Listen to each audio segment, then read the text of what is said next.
Bienvenidos. Hoy tenemos una exploración.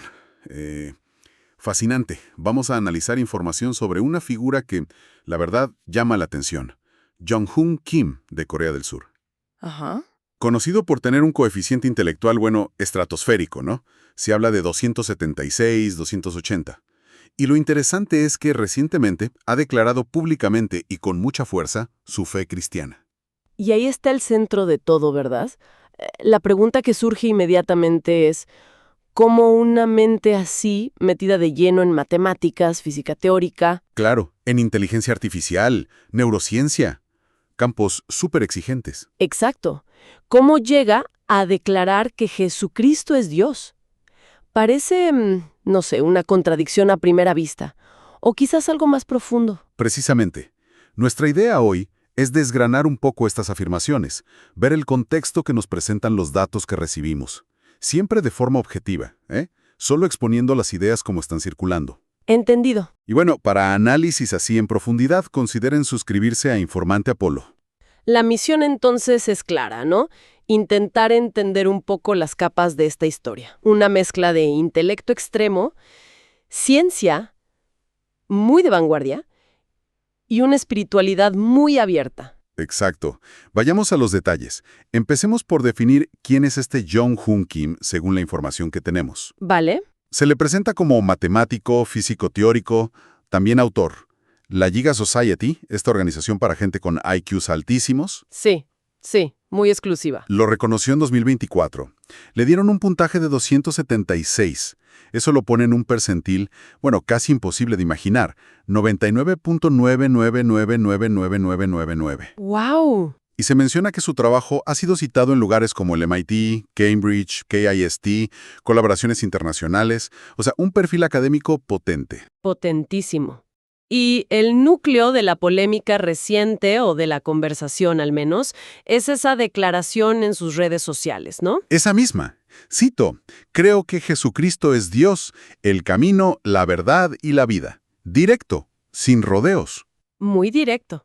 Pero, la cosa no termina ahí, según parece. No, hay más. Se le atribuyen otras ideas bastante llamativas. Por ejemplo, esta predicción de que Jesucristo volverá en esta generación. ¿En esta generación? ¿Y cómo define eso? Él estima unos 30 o 40 años. Y lo curioso es que insiste en que este cálculo viene de un razonamiento que él considera científico. No es una cosa puramente de fe o interpretación religiosa. Interesante. Científico. Habría que ver qué significa eso para él en este contexto. Y también está lo de que se siente elegido, ¿no? Sí, también ha mencionado eso, que siente que Dios lo ha elegido para predicar al mundo. Bueno, aquí es donde la cosa se pone, particularmente intrigante. Cuando intentamos ver cómo justifica él esto, parece que intenta conectar su fe con la ciencia moderna. Ajá, ¿cómo lo hace? Sugiere que la física cuántica, con cosas como el entrelazamiento, ya sabes, esa conexión extraña entre partículas a distancia. Ajá. Si la acción fantasmal a distancia de Einstein. Esa misma. Él sugiere que eso podría apuntar a una conciencia trascendental, o incluso a la existencia de Dios. Entiendo. ¿Y qué más? También habla de la no localidad cuántica, la idea de que las cosas pueden estar conectadas más allá del espacio normal, y se apoya en el principio de que la información cuántica, teóricamente, no se destruye. ¿Y de ahí? Salta a la conciencia. Parece que sí, como si eso implicara que la conciencia pudiera sobrevivir al cerebro físico. Es una extrapolación, fuerte. Fuerte, sí. Y menciona algo de la teoría de la simulación, ¿verdad? Exacto, la añade a la mezcla. Esa idea de que quizás vivimos en una realidad creada por una inteligencia superior. Y él parece decir, ¿esa inteligencia superior es Dios? Hay una frase que circula, atribuida a él, que resume bien esto.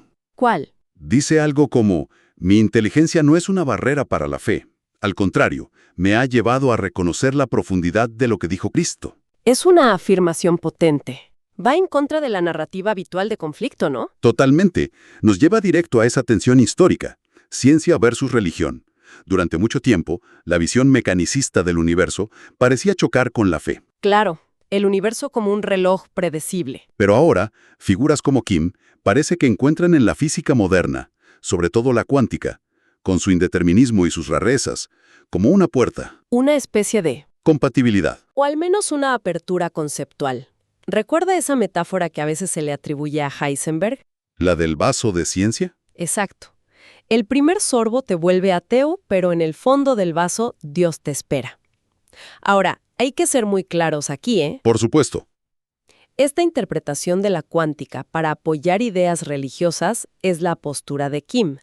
No es para nada un consenso científico. La mayoría de los físicos no hacen esa conexión directa. Entendido. Es su visión personal, aunque venga de alguien con esa capacidad. Y nos recuerda algo importante, ¿Qué cosa? que la inteligencia, por muy alta que sea, no lleva a todos a las mismas conclusiones sobre, bueno, sobre las grandes preguntas de la vida. Exacto. Hay mentes brillantísimas en ambos lados del espectro, o fuera de él.